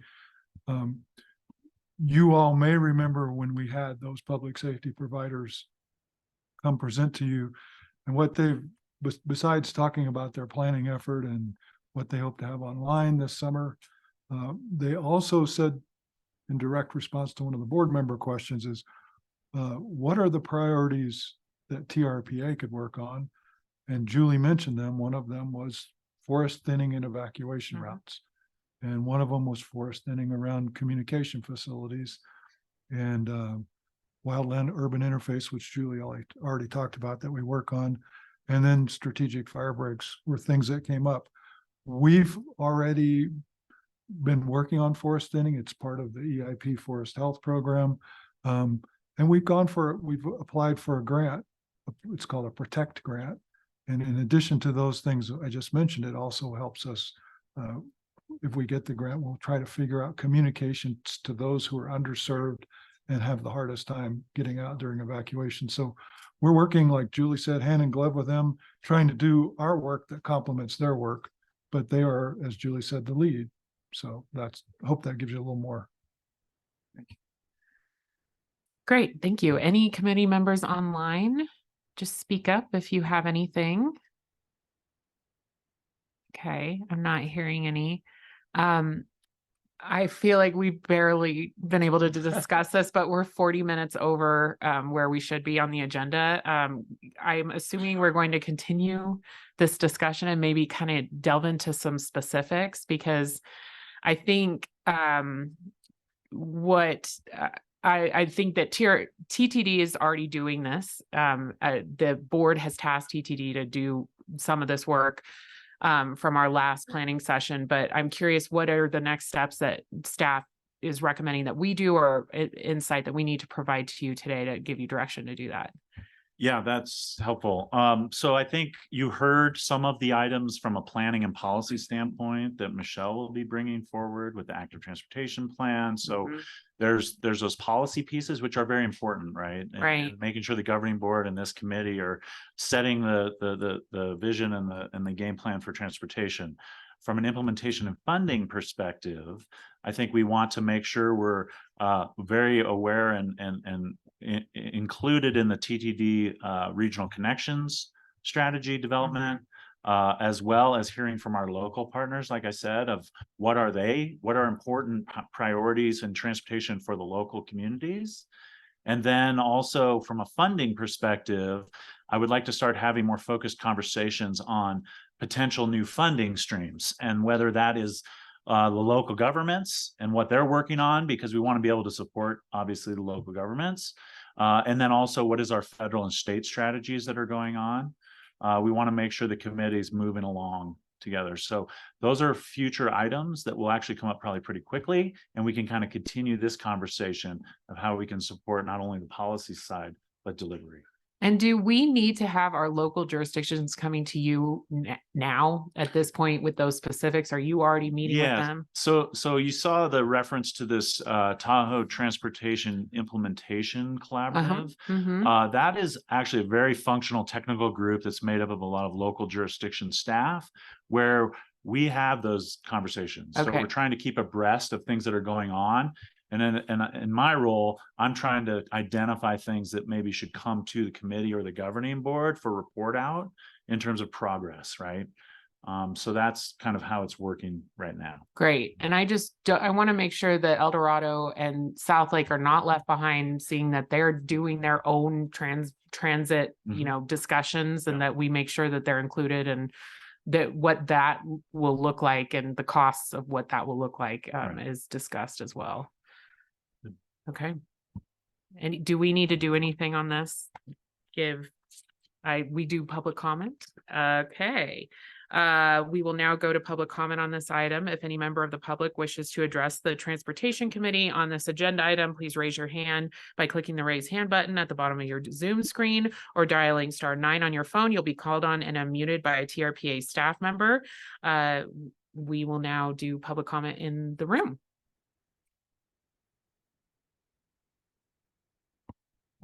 Ellie Waller, when you're talking feasibility studies, I don't want to let the air out of the balloon, but there's infrastructure constraints.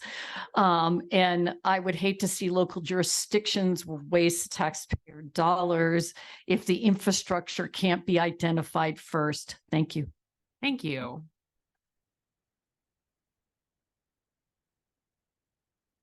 Good morning, Ann Nichols, North Tahoe Preservation Alliance. If you want some input about doing this, I think you guys need to start being straight about the money. Like, who's going to pay it? Come up, put it out. Tell people we're thinking about doing a basin-wide sales tax. We're thinking about leaning your properties. Just tell everybody, get it over with. People don't know. They have no idea. You're all in on it because you're in the bubble. But everybody else, they have no idea. So just be straight, get it out there, rip off the bandage. And then, because part of the problem with all this is you think, well, the public thinks that you're not being straight with us. That you have secrets, that you're going to just come, you have a plan that we don't know about. So that's my advice on that. So transparency, and I'd love to see a real analysis of the free Uber, our microtransit. Placer County did one a few years ago, $17 a ride. It's killed pay for TART, the buses, right? So those have to be free.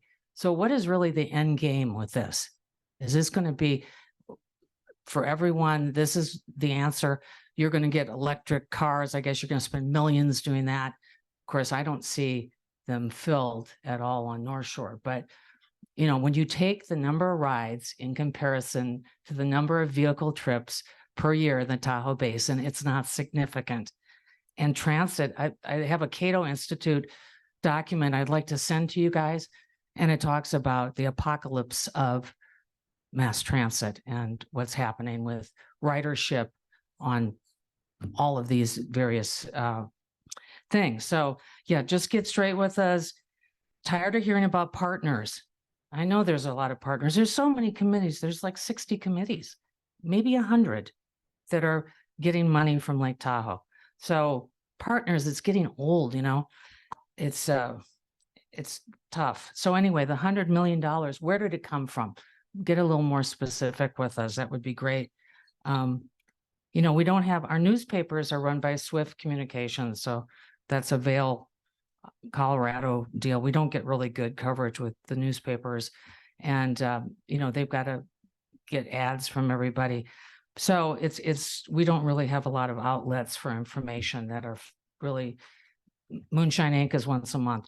So if you could really figure out a way to let people know what you're going to charge them, and then they won't be mad later when they hear it's really taxes and T-bids and all these plans. So that would be great.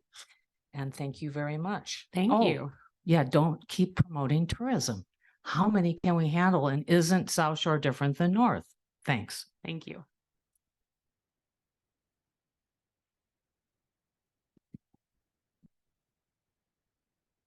Doug Flaherty, TahoeCleanAir.org. And I apologize to everybody sitting back here. It's not the speakers that only get a few minutes every month to speak. It's this organization you've got here that causes us to have to come up here constantly. With regards to this agenda item discussion and Vince's question, once again, the red herring was presented that, I believe Vince had asked the question, where does the TRPA fit in with evacuation? And gosh, I guess we just didn't know that local law enforcement is in charge of evacuation. We know that. I said earlier, that's a red herring. These guys are going to do what they need to do. It's about planning for capacity, and you darn well know it. And you know that if you do an evacuation capacity analysis, your game's going to be up on growth. So to help answer Vince's question, what's TRPA's role in evacuation? 2 documents are going to help you understand that. One's the MAP lawsuit that was just filed against the TRPA, and the other lawsuit from North Preservation, Friends of the West Shore, TahoeCleanAir.org. They're going to help you define that, Vince. The court's going to do it because you guys haven't had the leadership to do it. Thank you. Yes, ma'am. Good morning, Elizabeth Learnhardt, Zephyr Cove. Sorry for being late. What does this whole new strategy session with Vision Zero and all these traffic changes mean? Life has risk. There is no such thing as zero risk. The complete elimination of risk with assessment, risk assessment doesn't work. It doesn't give us margin of errors for finding a solution. It's a lofty slogan of a nonprofit that has advocated against motor vehicle travel. They have successfully removed cars from European cities, and they're now attempting to do the same here. By blaming motor vehicles, they claim that they can eliminate traffic death, regardless of the cause. They redesign roads, complete roads, advocate road style, like Highway 50 in the East Shore, and similar radical changes without the promise, with the promise of eliminating risks. Why is it that bicyclists are unwilling to share the road with the rest of the traffic? This humanitarian cloak is redirection of their true goals, taking roads away from the public. If TRPA was truly concerned about traffic fatalities, it would have to acknowledge the data by NDOT's consultant, Kimley Horn. They found that the number cause of fatalities impairment was changing. Alcohol-related accidents are declining from 38% in 16 to 27% in 19. THC multi-drug impairment went from 36% to 51% in the same time frame. Simultaneously, the THC single impairment cases were increased 11%. A new study by researchers from the University of Ottawa found that cannabis-involved traffic accidents increased in every state after its legalization. The reanalysis of the 2017 study, corrected for the anomaly of COVID shutdowns, showed that a 4% increase in fatalities after THC legalization and a 5.8% increase in injuries and crashes. A similar study by the University of Indiana, Chicago looked at the same states which recreational marijuana fatalities versus only medical use. It found a 10% increase in these states: Washington, Oregon, California, Nevada, and Colorado. An NHTSA study found that 50% of motorists involved with serious injury crashes had used drugs. So why is it that the Vision Zero doesn't even mention this? Why do they not acknowledge and counsel against THC and multi-drug use, similar like alcohol use? The THC impairment is also correlated to the amount detected in body, is not correlated to the amount detected in body fluids, not like alcohol, which has a linear correlation with impairment. There is no safe threshold for impairment. And personally, I drove up. Thank you, ma'am. Thank you. Any other in-person commenters? Okay, anyone online? Madam Chair, there are no hands raised to comment. Okay, thank you so much. Well, thank you for the great discussion, and I'm really excited to continue the dialogue. We'll now close public comment. Any other further comments from the committee? All right. Yes, Ms. Madam Regan. Chair, I know a couple announcements. I know we need to wrap up. There is a great crowd waiting for the board meeting. I just wanted to say, if you haven't signed up for public comment for the main agenda, please do so. Jeff Cowan, our public information officer, has a sign up sheet. We will take a short break and reconvene.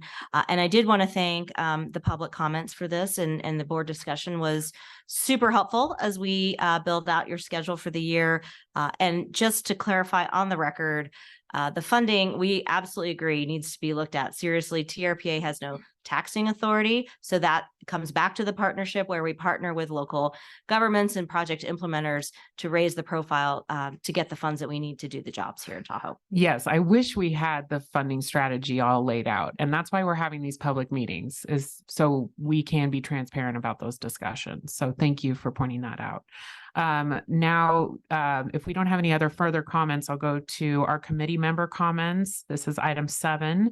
Are there any other committee member comments for the good of the order? Anyone online? I'm hearing none. So now we will go to item number 8, our final public interest comments. If there's any member of the public that wishes to address the Transportation Committee, raise your hand now by clicking the raise hand button at the bottom of your Zoom screen or dialing *9 on your phone, and you will be called on and unmuted by a TRPA staff member. I will now look to see if there's any public comments in the room. General public comments.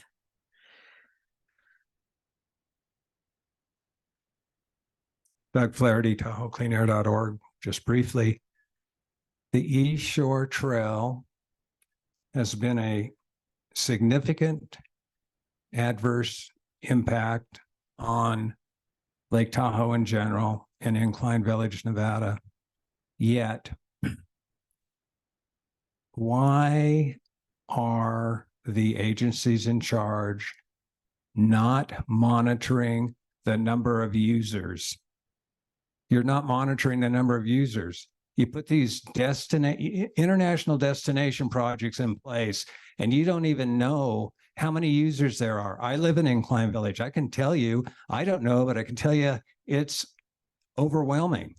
Why haven't you put electronic devices in to indicate how many people are using the trail, how many bikers are using it, and try to figure out a way to adequately monitor the use of the East Shore Trail along one of our most pristine areas of Nevada, which is being degraded by trash, human feces, dog feces.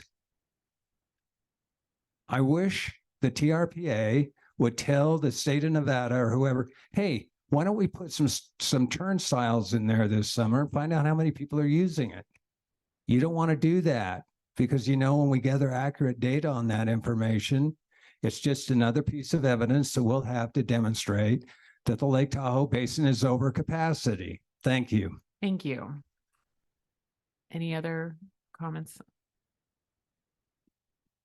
Ellie Waller, similarly related, we can use that one as an example of the user conflicts that don't necessarily rise to the level where the bicyclists now are using the highway again because they can't navigate strollers, dogs, and people. And when we identify these trails as complementary to all users, we need to look at the unintended consequences.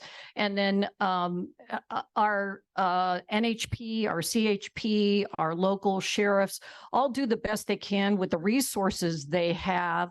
In illegal parking, we also have then the bicycle user that should be on a lane and not on the highway, not even identified as an enforcement issue. Thank you. Thank you. Anyone else in the room? Not seeing anyone. Anyone online? Madam Chair, we have one hand raised online to comment. First name on Zoom is Peter. Peter, please unmute to address the committee and state your full name for the record. Hi, my name is Peter Fink. I was trying to comment on the Vision Zero, but it wasn't letting me raise my hand for some reason. I am an avid cyclist. I commute year round. I missed much of this. I was at a dentist appointment. I was surprised to find that the meeting was still going as I returned. But I just want to say that I am supportive of Vision Zero, and I'm also highly in favor of enforcement. In California and Nevada, we both states have a 3-foot passing law for bikes and pedestrians that is not enforced.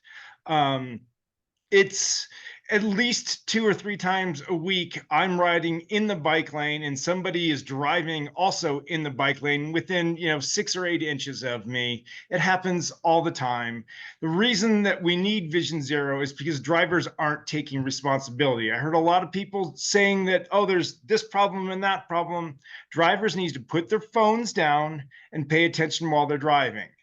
That's the number one goal when you're driving, not communicating with your friends or whatever else you're doing.